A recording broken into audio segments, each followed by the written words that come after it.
দেখো 9 দাগের যে অঙ্কটা বলেছে ax square plus bx ax square plus bx plus c equal to 0।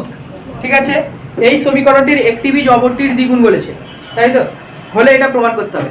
আমি ধরে নিচ্ছি এই সমীকরণটির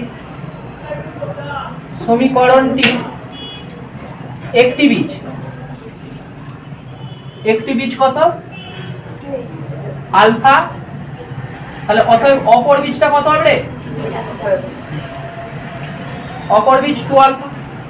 একটি বীজ যদি আলফা হয়, একটি বীজ অপরটির দ্বিগুণ, তো তাহলে একটা বীজ আলফা হলে অপরটা কত হবে? 2 আলফা। একটা যদি 5 হয়, অপরটা কত হবে? 10 হবে। আড়াইও হতে পারে।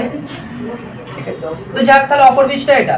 তাহলে অতএব আমরা বীজদ্বয়ের সমষ্টি কত জানি? এইটা একটা বীজ আর এটা একটা বীজ, এই বীজদ্বয়ের সমষ্টি কত? -b/a, তাই তো? বীজদ্বয়ের সমষ্টি কত রে? -b/a। আলফা প্লাস 2 আলফা, তাহলে 3 আলফা সমান -b/a। তাহলে আলফা সমান তাহলে কত হবে?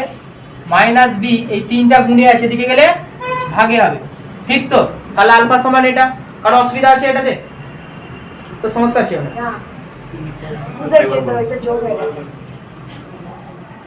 বীজদ্বয়ের সমষ্টি হলো এটা। আলফা প্লাস 2 আলফা মানে 3 আলফা, তাহলে সমান এটা। 3 গুণে আছে, এই দিকে এলে কি হবে? ভাগে চলে আসবে। তাহলে উপরে ছিল, নিচে চলে এলো। ঠিক আছে, তাহলে আলফা সমান আমরা পেয়ে গেলাম। ঠিক আছে, তারপরে কি বলেছে? হ্যাঁ, বীজদ্বয়ের মানে গুণফল। আবার দেখো, বীজদ্বয়ের সমষ্টি তো এটা, তাহলে বীজদ্বয়ের গুণফল কত? এটা কত হয় রে? বীজদ্বয়ের গুণফল c/a, তো মনে করে দেখ, c/a। তাহলে আলফা গুণিতক 2 আলফা, তার মানে 2 alpha square, alpha into alpha মানে আলফা স্কয়ার সমান c/a, বা আলফা স্কয়ার সমান তাহলে কত হবে? c/2a। ঠিক তো? আচ্ছা, এখানে আলফা সমান যদি এটা হয়, তাহলে আলফা স্কয়ার সমান কত? তাহলে এর স্কয়ার, মানে এটা সমান এটা যদি হয়, তাহলে এটা স্কয়ার যদি করি, তাহলে এটারও স্কয়ার। এটা স্কয়ার মানে কত হবে? তাহলে -b স্কয়ার মানে b স্কয়ার, আর এটা স্কয়ার মানে কত হবে? 3 3 9 স্কয়ার। ঠিক না? ঠিক না? দেখো, আলফা স্কয়ার সমান এটা পেয়েছো, আবার এখানে আলফা স্কয়ার সমান এটা পেয়েছো, তাহলে এই দুটো নিশ্চয়ই সমান। সমান তো?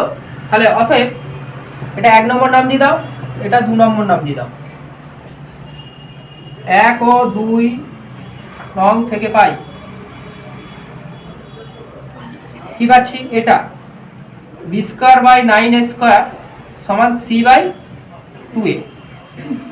কত প্রমাণ করতে বলেছে? 2b স্কয়ার সমান, তাই তো?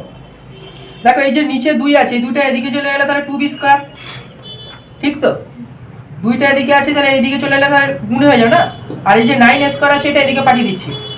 c/a ছিল গুণিতক 9a স্কয়ারটা উপরে পাঠিয়ে দিচ্ছি, তাহলে 9a স্কয়ার আছে, a স্কয়ারকে আমি a ইনটু a লিখতে পারি, মানে নিচে ছিল, এদিকে পাঠিয়ে দিয়েছি। দেখো, a আর a কেটে গেল, তাহলে পড়ে থাকলো কি? 9ac পড়ে রইল। তাহলে অ্যাকচুয়ালি হলো কত? 2b স্কয়ার সমান 9ac। এটাই হলো তো? আর এটাই তোমাকে প্রমাণ করতে বলেছে, তাহলে প্রমাণিত। কোনো সমস্যা আছে? তো সমস্যা আছে? বল কোথায়? এটা এটা এটা দুটো বীজের গুণফল মানে কি? যারা বুঝতে পেরেছো তুলে নাও, যারা বুঝতে পারোনি তারা দেখো। দুটো বীজের গুণফল মানে কি? c/a হয়, সূত্র এটাই। তাহলে দুটো বীজের গুণফল c/a লিখেছি। আলফা গুণিতক আলফা মানে কত? Alpha square.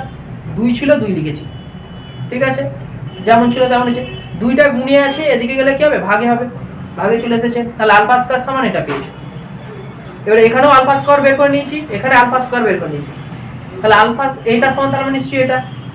তাহলে সমান করে দিয়েছি, সমান করে দিয়ে নিচে 2 ছিল, নিচে 2টা উপরে 2 চলে এলো, আর এইটা তাহলে নিচে আছে, এদিকে গেলে কি হবে? উপরে গুণে চলে আসবে, গুণে চলে এলো। তাহলে 9a square, a স্কয়ারকে a into a করে রেখেছি কাটাকুটি সুবিধার জন্য। এই a আর a কাটবে, তাহলে কেটে গেলে কি হলো? 9ac।